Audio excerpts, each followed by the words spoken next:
Complete English pedagogy के इस series में आज हम लोग लेक्चर नंबर 4 में देखेंगे एनसीएफ 2005 कॉन्स्टिट्यूशनल प्रोविज़न और फिर language across the curriculum multilingualism. ये चार टॉपिक जो है बहुत ज़्यादा इंपॉर्टेंट है और इसका यूज़ आप लोग सीडीपी में भी करेंगे, ईवीएस में भी करेंगे, मैथ्स में भी करेंगे। चारों का चारों टॉपिक जो है सारे ही अलग अलग सब्जेक्ट जो हैं, 5 सब्जेक्ट जो आप लोगों को सीटेट में देना होता है, उन सारे 5 सब्जेक्ट में हेल्प करेगा। तो बहुत ज़्यादा बेसिक कह लें इसको और बहुत ज़्यादा इंपॉर्टेंट टॉपिक भी कह लें। तो इसको सीखना जो है बहुत ज़्यादा इंपॉर्टेंट है। चलिए हम वीडियो को शुरू करते हैं और इस सीरीज में हम लोग सीटेट के लिए कंप्लीट इंग्लिश पैडागोजी कंप्लीट करेंगे, जिसमें आप लोगों को फ्री में नोट्स भी मिलेगा और फ्री में सारा जो है ये सीरीज मिल रहा होगा। यूट्यूब पे ही आपको प्लेलिस्ट भी मिल जाएगा और एक एक करके वीडियो अपलोड कर रहे हैं, इसके बाद भी वीडियो अपलोड होता ही रहेगा और 14 वीडियो के साथ हम लोग कंप्लीट कर रहे होंगे इस सीरीज को। तो फ्री में अगर आप नोट्स डाउनलोड करना चाहते हैं तो वो इस वीडियो के डिस्क्रिप्शन में एक लिंक मिलेगा, वहाँ से डाउनलोड कर सकते हैं। बाकी इस वीडियो में हम लोग बात करेंगे सबसे पहले एनसीएफ 2005 पे कि एनसीएफ 2005 क्या है, इसका क्या उद्देश्य है और इससे आप लोगों को क्या फ़ायदा होने वाली है। एज अ टीचर आपका क्या रोल होगा एनसीएफ 2005 के बारे में। फिर कॉन्स्टिट्यूशनल प्रोविंसेस देखेंगे, फिर लैंग्वेज अक्रॉस द करिकुलम देखेंगे कि भाषा जो है और दूसरे सब्जेक्टों में, दूसरे विषयों में कैसे इंटीग्रेट करके पढ़ाया जा सकता है और इसका क्या महत्व है, क्या यूज़फुल होने वाली है। और मल्टीलिंगुअलिज्म यानी कि एक बहुभाषी का इम्पोर्टेंस क्या है और क्या सिग्निफिकेंस वगैरह है, इस सब चीज़ों को देखेंगे। सबसे पहले हमारा जो टॉपिक है वो नेशनल करिकुलम फ्रेमवर्क एनसीएफ 2005 है। बहुत ज़्यादा इंपॉर्टेंट टॉपिक है और इससे जो है रहता ही है 2 या 3 नंबर का क्वेश्चन रह जाएगा एनसीएफ से सिर्फ। तो एनसीएफ जो है stand for national curriculum framework 2005 में आया था और ये गाइडलाइन जो है बनाती है स्कूल एडुकेशन के लिए पूरे इंडिया में। यानी कि जो पूरा इंडिया है उसके लिए गाइडलाइन बनाती है स्कूल एजुकेशन के लिए, क्लास 1 से लेकर के क्लास 8 तक के लिए कह सकते हैं mainly. It promotes learner centred teaching, it encourage activity based learning, it supports meaningful language learning. According to NCF 2005 English is a second language.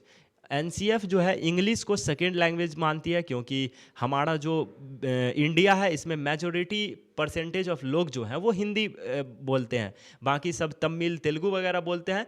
इसीलिए इंग्लिश को जो है सेकेंड लैंग्वेज के तौर पे जो है पूरे इंडिया के लिए रखा गया है एनसीएफ के द्वारा, एनसीएफ 2005 के द्वारा। It is a multilingual country like India, in a multilingual country like India.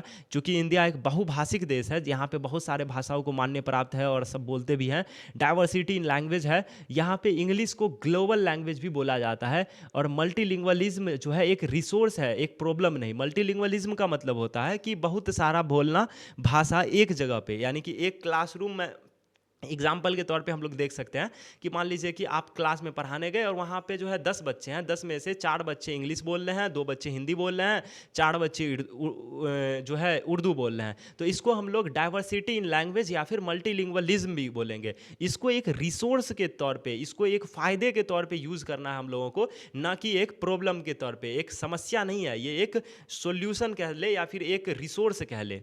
चलिए अब हम लोग आगे देखते हैं कि ऑब्जेक्टिव्स क्या है एनसीएफ 2005 की। नेशनल करिकुलम 2005 जो है वो डेवलप करती है कम्युनिकेशन स्किल को। इंग्लिश में ही ज़्यादातर ऑब्जेक्टिव हम लोग देखेंगे इंग्लिश लैंग्वेज से रिलेटेड। तो ये कम्युनिकेशन स्किल को डेवलप करती है, प्रमोट करती है एक्टिव पार्टिसिपेशन इन लर्निंग में। या एक्टिव पार्टिसिपेशन का मतलब होता है जिसमें बच्चा एक्टिवली पार्टिसिपेट कर रहा हो, यानी अपने एनर्जी को खर्च कर रहा हो, अपने माइंड का यूज़ कर रहा हो, उसको हम लोग एक्टिव पार्टिसिपेशन कहेंगे। कि बच्चों को हम लोगों को माइंड को उसके खर्च करवाना है, मतलब कोई ना कोई काम करवा के उसके जो है एनर्जी को खर्चवाना। ऐसा नहीं है कि उसको ईंटा उठाने के लिए बोल देंगे या फिर झाड़ू लगाने के लिए बोल देंगे, इसको नहीं कहते। एक्टिव पार्टिसिपेशन मतलब होता है कोई मीनिंगफुल काम करवा रहे हैं, यानी कि उसका डेवलप हो, माइंड डेवलप हो, उसका जो है क्रिटिकल थिंकिंग बढ़े, उसका कोग्निशन जो है डेवलप हो, इस तरह का कोई काम करवाएंगे उनसे। इनकरेज करेंगे क्रिटिकल थिंकिंग के लिए। Respect childrens experience and languages. Experience का मतलब होता है कि जो बच्चा सीख के आया है पहले से, यानी उसका घर का माहौल कैसा है, उसके मोहल्ले का माहौल कैसा है, उसके विलेज का माहौल कैसा है, वो सब चीज़ को एक्सपीरियंसेस कहते हैं। यानी उसको भी हम लोगों को रिस्पेक्ट करना है, और उसका जो लैंग्वेज है, यानी कि अगर मान लीजिए कि हमारे स्कूल का लैंग्वेज हिंदी है या फिर इंग्लिश है, और बच्चा जो है मैथिली बोल रहा है या फिर बच्चा जो है मगही बोल रहा है, तो ऐसा नहीं है कि पकड़ के पीट देना है उसको, नहीं, उसके लैंग्वेज को जो है रिस्पेक्ट करना है, ऐसा कुछ। Make learning enjoyable and meaningful, और इंजॉयबल और मीनिंगफुल बनाना है लर्निंग को। बच्चों को इस तरह से पढ़ाना है हम लोगों को कि बच्चा जो है मज़ा भी ले रहा हो, और उसका जो पढ़ रहा हो उसका कुछ ना कुछ डेवलप भी हो रहा हो, बच्चों में कुछ डेवलपमेंट हो रहा हो। Develop creativity and confidence, creativity बढ़ाना है और कॉन्फिडेंस को बढ़ाना है। अब role of English in NCF 2005, NCF 2005 में इंग्लिश का क्या महत्व है ये देखेंगे हम लोग, कि English should be taught for communication, English should not be is based on only on grammar rules. English को जो सिर्फ ग्रामर रूल्स पे बेस नहीं करना है, बल्कि इसको रियल कंटेक्स्ट में, मीनिंगफुल कंटेक्स्ट में यूज़ करना है, और इसको सिखाना है बच्चों को, एक्वायर करवाना है। नॉर्मली ऐसा समझ ले कि इफर्टलेस इंग्लिश एक्वायर करवाना है। अब हम लोग नेक्स्ट टॉपिक जो है हमारा, learners should use English in a real life situation. Real life situation उसको कहते हैं जिसमें जो है आमने सामने हम बात करवा रहे हो, या फिर बुक पढ़ रहा हो बच्चा, या फिर कोई ड्रामा रोल प्ले वगैरह करवा रहे हो, तो उसमें इंग्लिश लैंग्वेज जो है बच्चा ज़्यादा सीखेगा। ऑल 4 लैंग्वेज स्किल जो है कौन सा है, 4 लैंग्वेज स्किल हम लोगों ने जो है लेक्चर नंबर 1 में जो है इस पर डिस्कस किया था कि LSRW, लिसनिंग, स्पीकिंग, रीडिंग और राइटिंग जो है वो चारों का चारों जो है शुड डेवलप टुगेदर, यानी एक साथ डेवलप होना चाहिए बच्चों में। और टीचर शुड क्रिएट और लैंग्वेज रिच क्लासरूम, यानी टीचर को जो है एक लैंग्वेज रिच क्लासरूम बनाना चाहिए। लैंग्वेज रिच क्लासरूम का मतलब जो है लेक्चर नंबर 3 में भी आपको समझाया गया था कि एक ऐसा माहौल, एक ऐसा इन्वायरमेंट जहाँ पे बहुत ज़्यादा भाषा का यूज हो रहा हो, सिर्फ मौखिक रूप से नहीं बल्कि लिखित रूप से भी। मतलब दीवार पे आप लैंग्वेज वगैरह लिख दिए हैं, या फिर ऑडियो फॉर्मेट में कुछ सुना रहे हैं, या फिर टीवी पे कुछ भी दिखा रहे हैं जिसमें बोल रहा है इंसान, तो उससे जो है क्या होगा, लैंग्वेज डेवलपमेंट होगा। अब जो है दूसरा टॉपिक हमारा, constitutional provinces for language. Constitution में जो है क्या क्या जो है लैंग्वेज से रिलेटेड जो है रूपरेखाएं हैं, धाराएं जिसको कहते हैं, धाराएं हैं, वो चीज़ अभी हम लोग देखेंगे। ऑफिशियल लैंग्वेज एक्ट जो है OLA जिसको कहते हैं, वो 1963 में जो है बनाया गया था, और OLA के द्वारा जो है 2 चीज़ निर्धारित किया गया।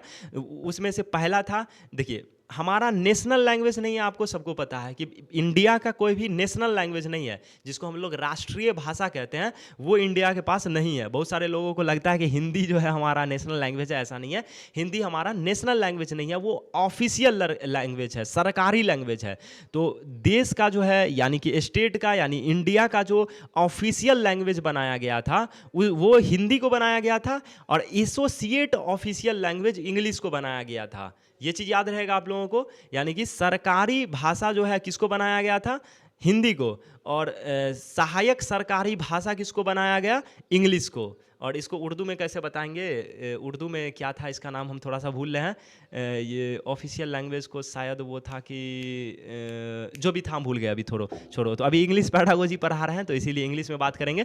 तो ऑफिशियल लैंग्वेज हम लोग जो है इंग्लिश, हिंदी रखेंगे, और एसोसिएट ऑफिशियल लैंग्वेज इंग्लिश। उल्टा बोल दिए क्या, official language Hindi, associate official language English. अब हम लोग आगे देखते हैं। OLA जो है ऑफिशियल लैंग्वेज एक्ट बनाया गया था 1963 में, और इसमें इंग्लिश को एसोसिएट ऑफिशियल लैंग्वेज बनाया गया। और इसका जो प्रोविंसेस था, यानी धारा जिसको हम लोग कहते हैं, वो था आर्टिकल 343(2), यानी 343(2) के तहत जो है इंग्लिश को एसोसिएट ऑफिशियल लैंग्वेज बनाया गया, और हिंदी को ऑफिशियल लैंग्वेज बनाया गया आर्टिकल 343(1) के तहत। यानी आर्टिकल 3431 के तहत हिंदी को ऑफिशियल लैंग्वेज और इंग्लिश को एसोसिएट ऑफिशियल लैंग्वेज बनाया गया आर्टिकल 3432 के तहत। इस दोनों चीज़ को याद रखिएगा, और इससे जो है क्वेश्चन आते हैं एग्जाम में।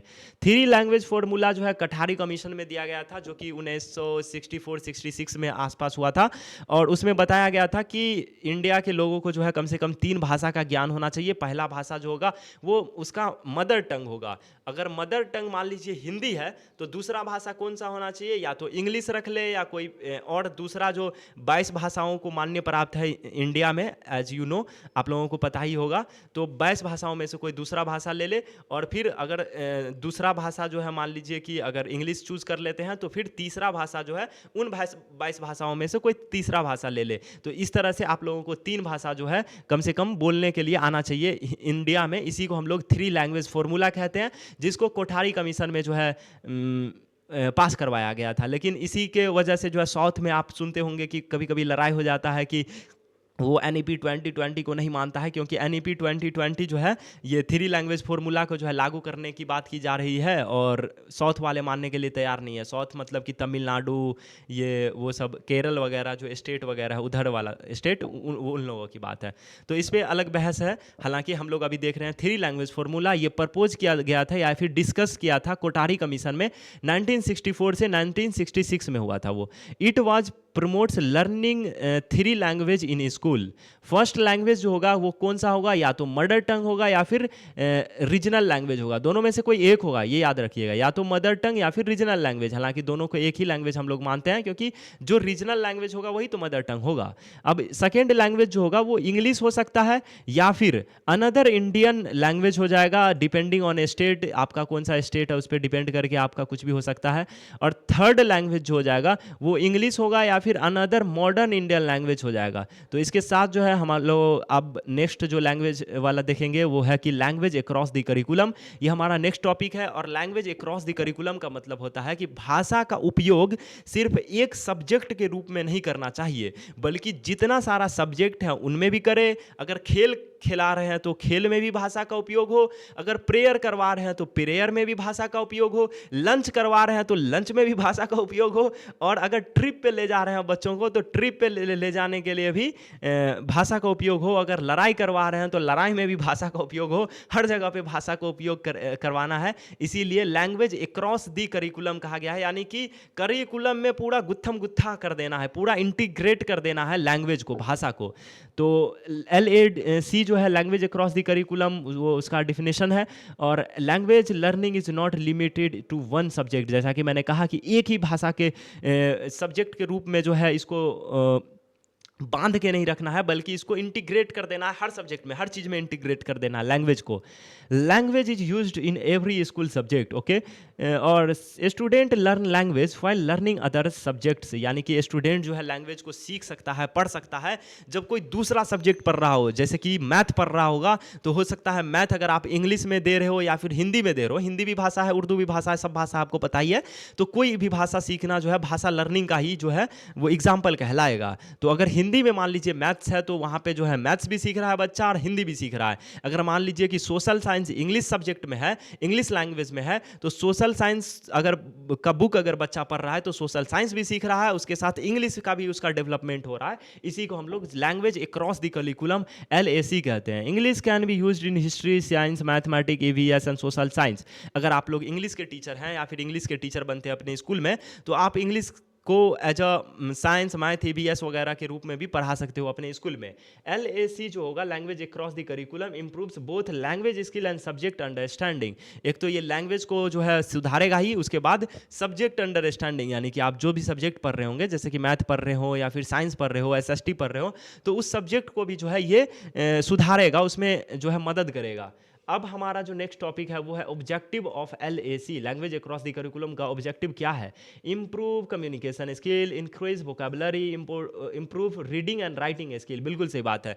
जब हम कोई अलग अलग सब बुक जो है पढ़ते रहेंगे तो क्या होगा कि लैंग्वेज हमारा डेवलप होगा। जैसे ही लैंग्वेज डेवलप होगा तो रीडिंग स्किल भी हमारा बढ़ेगा, क्योंकि हम रीड कर रहे हैं ना बुक को, और राइटिंग स्किल भी बढ़ेगा जब हम लैंग्वेज को लिखेंगे। क्योंकि अगर मैथ बना रहे हैं तो ऐसा थोड़ी है कि 2 + 2 4 ही सिर्फ लिखना है, उसको डिस्क्राइब भी तो करना होता है, उसको हिंदी में या इंग्लिश में लिखना भी तो होता है। जैसे कि अगर साइंस का क्वेश्चन बनाना है तो ऐसा थोड़ी है कि साइंस के क्वेश्चन में सिर्फ प्रोजेक्ट ही बना रहे हैं, धुआं धुआं कर रहे हैं, आग लगा दी है, ऐसा कुछ तो नहीं कर रहे हैं, उसको लिखना भी तो होता है। अगर व्हाट इज क्लाइमेट चेंज लिखा है, तो व्हाट इज क्लाइमेट चेंज को हम इंग्लिश में तो लिखेंगे, इससे हमारा जो है इंग्लिश मजबूत होगा, इंग्लिश का डेवलपमेंट होगा। वही चीज़ यहाँ पे कह रहा है कि डेवलप सब्जेक्ट अंडरस्टैंडिंग और make learning meaningful, connect classroom learning with daily life. Daily life कैसे कह सकते हैं कि लैंग्वेज जब हम सीखते हैं तो लैंग्वेज का यूज़ ही हम लोग अपने आसपास के जीवन में करते हैं, मतलब कि आसपास के जीवन में जो भी काम करते हैं, जैसे कि खेलना है, खाना खाना है, दुकान जाना है, या फिर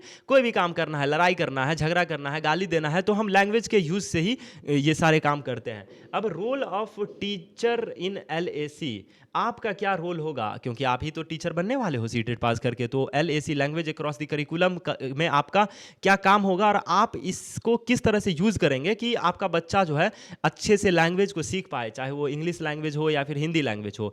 तो use simple and clear language, आपको जो है बहुत ही बढ़िया जो है सिंपल लैंग्वेज का यूज़ करना है, इजी वर्ड का यूज़ करना है और क्लियर तरीके से बोलना है। ऐसा नहीं है कि घचपचा के बोल रहे हैं कि बच्चे को समझ में ही ना आए।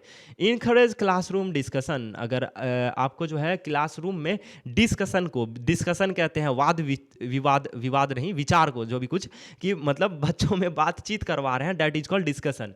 तो connect English with different subject, और डिफरेंट सब्जेक्ट के साथ इंग्लिश को कनेक्ट कर देंगे तो बच्चा अपने आप सीख जाएगा।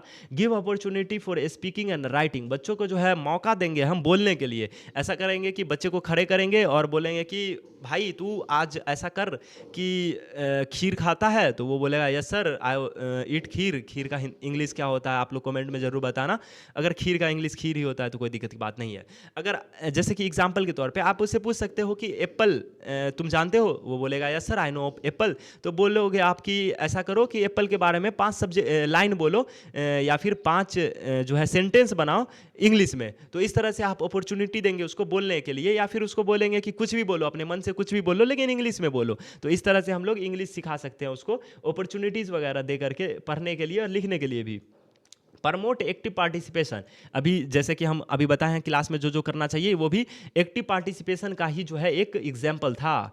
क्रिएट मीनिंगफुल लर्निंग सिचुएशन, जहाँ पे जो है मीनिंगफुल का मतलब हमेशा याद रखिएगा जिससे कोई फ़ायदा मिल रहा हो बच्चों को, जहाँ पे मीनिंगफुल लर्निंग आए, यानी कि उस पढ़ाई से, उस चीज़ से बच्चों को फ़ायदा होनी चाहिए, टीचर को फ़ायदा होनी चाहिए, that is called meaningful learning. तो ऐसा कोई सिचुएशन आपको क्रिएट करना है जहाँ पे बच्चा कुछ अच्छा सीख पा रहा हो। अब नेक्स्ट हमारा टॉपिक है और लास्ट टॉपिक है मल्टीलिंगुअलिज्म। मल्टीलिंगुअलिज्म, जैसा कि मैंने कहा कि मल्टीलिंगुअलिज्म का मतलब होता है कि एक से ज़्यादा भाषाओं को जानना, यानी 2-3 भाषाओं को जानना, उसका यूज़ करना, उसके ग्रामर शुक्र अल्हम्दुलिल्लाह, उसके ग्रामर वगैरह को समझना और उस हिसाब से जो है बच्चों को सिखाना या फिर उसको माहौल क्रिएट करना। तो what is multilingualism? Multilingualism means using और knowing more than one language, यानी एक से ज़्यादा भाषाओं को यूज़ करना, यूज़ मतलब इस्तेमाल करना और नोइंग मतलब जानना। इट रिफ्लेक्ट्स लैंग्वेज डाइवर्सिटी, ये जो है लैंग्वेज के डाइवर्सिटी को रिफ्लेक्ट करती है। It considered a valuable educational resource, valuable educational resource जो है ये है, क्योंकि मल्टीलिंगुअलिज्म जो है जब भाषा 4-5 भाषाओं से जो है बच्चा इंटरेक्ट करेगा तो उसको जो है दूसरे भाषा को सीखने में भी जो है मदद मिलेगी। जैसे कि एग्जांपल के तौर पे मान लीजिए कि मुझे सिर्फ इंग्लिश लैंग्वेज आती है और हम एक ऐसे क्लासरूम में है जहाँ पे बच्चा उर्दू भी बोल रहा है, हिंदी भी बोल रहा है, तो क्या क्या होगा कि धीरे धीरे उर्दू के साथ या फिर हिंदी के साथ मेरा जो है फैमिलियरिटी बढ़ेगा। हम जो है सोचेंगे अरे यार हिंदी में पानी कहा जाता है इसको, वाटर को, तो ऐसा करते हैं कि हम भी पानी मांगते हैं, बोलेंगे ए भाई पानी, तो वो पानी ला के देगा। तो ऐसा कुछ करके हम भी जो है इंग्लिश सीख लेंगे, सॉरी हिंदी सीख लेंगे या अदर लैंग्वेज सीख लेंगे। That is called multilingualism is a resource not a problem. It supports better communication and learning skill और every language should be respected. सारा का सारा जो भाषा है, ऐसा नहीं है कि वहाँ पे जो है कोई मैथिली बोल रहा है क्लासरूम में तो हमको थपड़ा देना, उसको जूते जूते मारना है, ऐसा नहीं करना है। जो भी लैंग्वेज बोले उनका जो है रिस्पेक्ट करना है। और वैसे भी जो है NCF वगैरह जो है कहती है कि ग्रेड 1 से लेकर के 8 तक जो है या फिर 5 तक जो है कम से कम बच्चों को मदर टंग में ही पढ़ाया जाए, उनकी जो मातृभाषा है उसी में उन लोगों को पढ़ाया जाए। जरूरी नहीं है कि उस पर ज़बरदस्ती इंग्लिश थोप रहे हैं या या फिर हिंदी थोप रहे हैं या फिर संस्कृत थोप रहे हैं, उर्दू, किसी भी भाषा को ज़बरदस्ती बच्चों को नहीं पढ़ाना है। क्लास 1 से 5 तक उसके मातृभाषा में ही पढ़ाना है। अब जो है कि इंपॉर्टेंस ऑफ मल्टीलिंग्वलिज्म, मल्टीलिंग्वलिज्म का इंपॉर्टेंस क्या है? Improve communication skill, develop cognitive ability, help in learning new language, build confidence, promote critical क्या है cultural understanding, create an inclusive classroom. जैसा कि ये सारे लाइन जो है हमने पहले ही बता दिया है कि जब भी आप मल्टीलिंग्वलिज्म को अपने क्लासरूम में यूज़ करोगे एज अ रिसोर्स के तौर पे, यानी कि बच्चों को आज़ादी दोगे आप कि तुम जो भी भाषा बोलना चाहते हो मेरे क्लास में बोलो, कोई दिक्कत की बात नहीं है। ऐसा नहीं है कि इंग्लिश का क्लास है तो सिर्फ इंग्लिश ही बोलोगे, अगर सिर्फ इंग्लिश बोलोगे तो हो सकता है कि बाकी सब बच्चों को समझ में ही नहीं आए। तो इसीलिए हम लोगों को एक क्लासरूम में सारे ही भाषा को बोलने की आज़ादी देनी चाहिए, कम से कम क्लास 8 तक तो ऐसा करना ही चाहिए। तो एडवांटेज ऑफ मल्टीलिंग्वलिज्म, यानी अगर आप अपने क्लास में जो है मल्टीलिंग्वलिज्म क्लास रखते हैं, चाइल्ड सेंटर्ड क्लासरूम रखते हैं, तो उसका एडवांटेज क्या मिलेगा आपको? बेटर प्रॉब्लम सॉल्विंग स्किल बच्चों में डेवलप होगा, बेटर मेमोरी बनेगा, कि ग्रेटर लैंग्वेज अवेयरनेस बनेगा, और easy learning of additional language, यानी कि अलग भाषा, जैसे कि जो भाषा सीखना है जिसको हम लोग टारगेट लैंग्वेज कहते हैं, वो जो है इजी हो जाएगा सीखने के लिए।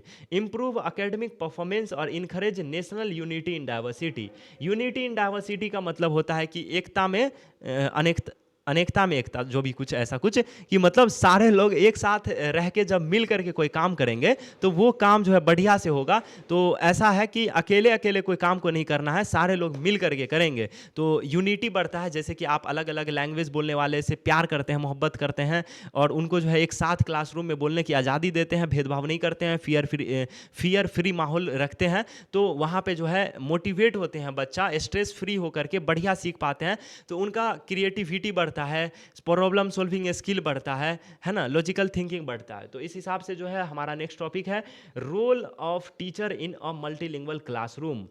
आपका जो है रोल क्या होगा एक मल्टीलिंगुअल क्लासरूम में? Respect every child home language. आपको क्या करना है कि भाषा का बच्चों के जो होम लैंग्वेज है यानी मदर टंग है उसको रिस्पेक्ट करना है, उसको बोलने देना है, उस पर गाली नहीं देना बच्चों को। ऐसा नहीं है कि अगर कोई बच्चा जो है मैथिली बोल रहा है तो उसको पकड़ के मारेंगे 4 थप्पड़ कि अबे मैथिली बोलता है, हिंदी बोलो, इंग्लिश बोलो, बड़ा भाषा बोलो। ऐसा नहीं करना है। या फिर कोई बच्चा जो है इंग्लिश नहीं बोल पा रहा है, वो हिंदी बोल रहा है, तो उसके साथ भेदभाव नहीं करना है कि अबे तू हिंदी बोलता है, ऐसा नहीं करना है। अगर भाषा, जिसको जो भाषा आ रहा है उसको वो भाषा बोलने देना है।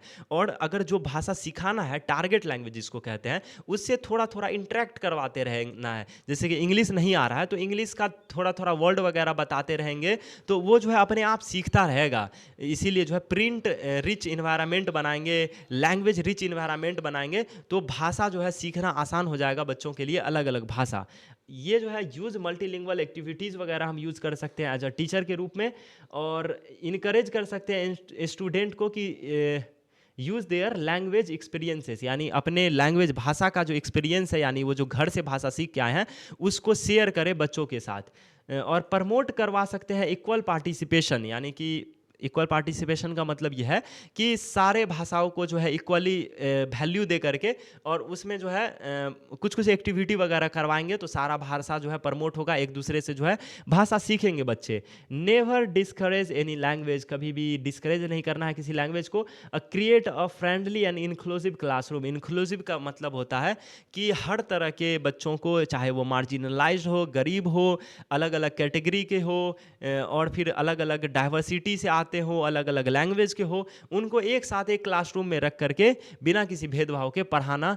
और एक ये अभी इंक्लूसिव का जो है यहाँ पे जो है ताल्लुक मल्टीलिंगुअलिज्म से है, यानी कि अलग अलग भाषाओं के बच्चों को एक क्लासरूम में रख करके पढ़ाना, that is called inclusive classroom in a multilingualism context. तो यहाँ पे हम लोग समझ चुके हैं। अब जो है इंपॉर्टेंट फैक्ट्स है कि एनसीएफ 2005 क्या कहती है, इंग्लिश को सेकेंड लैंग्वेज मानती है। एनसीएफ 2005 मल्टीलिंगुअलिज्म को एक रिसोर्स के रूप में मानती है। आर्टिकल 343(1) जो है हिंदी को ऑफिशियल लैंग्वेज मानती है। हिंदी को कौन सा लैंग्वेज? Official language. और कौन सा आर्टिकल?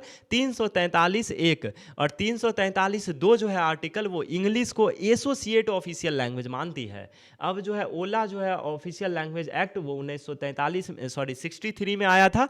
और LAC लैंग्वेज अक्रॉस करिकुलम जो है वो स्कूल में जो है सारे सब्जेक्ट में जो है लैंग्वेज को इंटीग्रेट करके पढ़ाने को सिखाती है। और 3 लैंग्वेज फॉर्मूला जो है कोठारी कमीशन के द्वारा आया था, जिसमें 3 लैंग्वेज को स्कूल में सिखाने की बात की गई थी।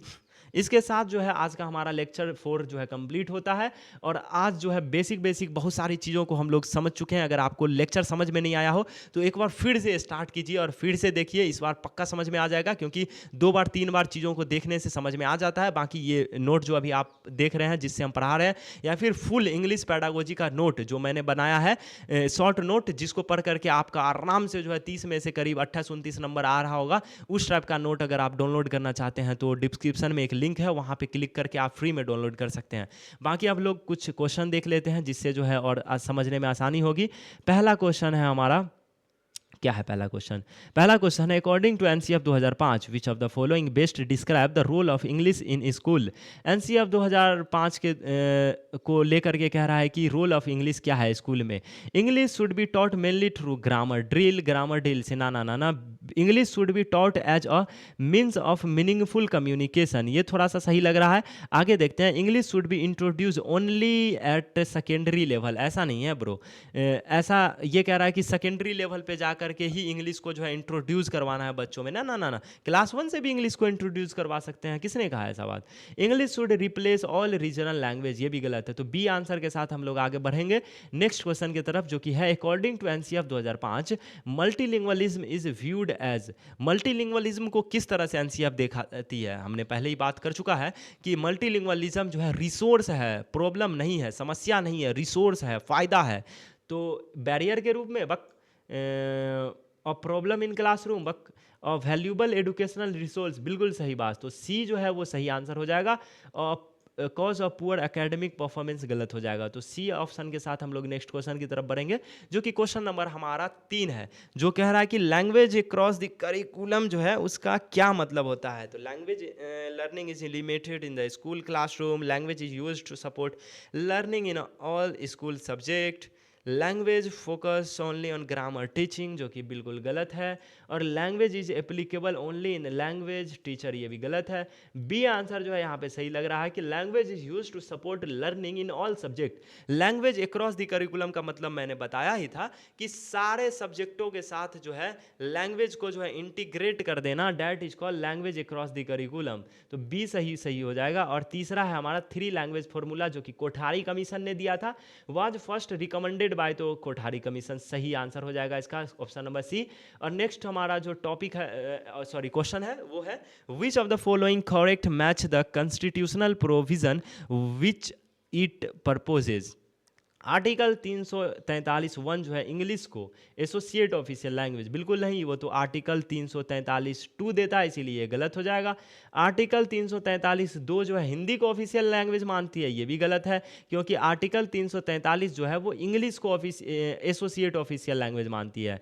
यहाँ पे गलत हो गया है, ये जो बी ऑप्शन है वो इंग्लिश वाला सही होता, और ए ऑप्शन जो है वो हिंदी वाला सही होता है, तो इसीलिए गलत है। अब आर्टिकल 343(1) जो है वो हिंदी को ऑफिशियल लैंग्वेज मानती है यूनियन का, ये सही बात है, तो इसीलिए ऑप्शन नंबर सी के साथ हम लोग आगे बढ़ेंगे। और डी कह रहा है कि ऑफिशियल लैंग्वेज एक्ट जो है 1963 में आया था, वो इंट्रोड्यूस करवाया था 3 लैंग्वेज फॉर्मूला से, तो बिल्कुल गलत है। 3 लैंग्वेज फॉर्मूला से तो कोठारी कमीशन इंट्रोड्यूस करवाया था ना, यहाँ पे हम लोग देख चुके हैं। यहाँ पे देखो कोठारी कमीशन जो है 3 लैंग्वेज फॉर्मूला को इंट्रोड्यूस करवा रहा है, तो इसीलिए सी ऑप्शन इसका सही हो जाएगा। इसके साथ हमारा आज का लेक्चर कंप्लीट हो जाता है। यहाँ पे कुछ आंसर दिया गया है, अगर आप लोग मिलाना चाहते हैं तो उसको मिला लीजिएगा। बाकी इस वीडियो में इतना ही बात करेंगे। अगर आपको वीडियो पसंद आ रहा है तो वीडियो को लाइक कीजिए, चैनल को सब्सक्राइब कीजिए। और अगर आप फ्री में डाउनलोड करना चाहते हैं सीटेट के लिए कंप्लीट नोट, चाहे वो हिंदी लैंग्वेज में हो, चाहे वो इंग्लिश लैंग्वेज में हो, पेपर 1 के लिए हो या फिर पेपर 2 के लिए हो, तो डिस्क्रिप्शन में एक लिंक मिल रहा होगा आप लोगों को, उस लिंक पर क्लिक कीजिए और वहाँ से आप फ्री में नोट्स डाउनलोड कर सकते हैं, कंप्लीट नोट्स। और उसके बाद अगर आप CDP पढ़ना चाहते हैं, कंप्लीट CDP साथ में PYQ सॉल्यूशन के साथ और इंग्लिश पैडागोजी साथ में PYQ सॉल्यूशन के साथ, तो इस चैनल को सब्सक्राइब कर लीजिए और प्लेलिस्ट वाले सेक्शन पे जाके देख लीजिए। वहाँ पे मेरा कंप्लीट CDP का और कंप्लीट इंग्लिश पैडागोजी का प्लेलिस्ट होगा। वहाँ पे हम प्लेलिस्ट में फुल कोर्स जो है करवा चुके हैं, इंग्लिश पैडागोजी का भी और CDP के लिए भी। तो इस वीडियो में इतना ही बात करेंगे। अगर आपको जो है कंप्लीट पैडागोजी का प्लेलिस्ट देखना है तो लेफ्ट वाले प्लेलिस्ट पे आप क्लिक कर सकते हैं। बाकी अगर आप वीडियो देखना चाहते हैं नेक्स्ट वीडियो जो कि लेक्चर नंबर 5 हमारा होगा तो वीडियो पे क्लिक कीजिए। इस वीडियो में इतना ही, मिलता है नेक्स्ट वीडियो में, तब तक के लिए ओके बाय, जय हिंद।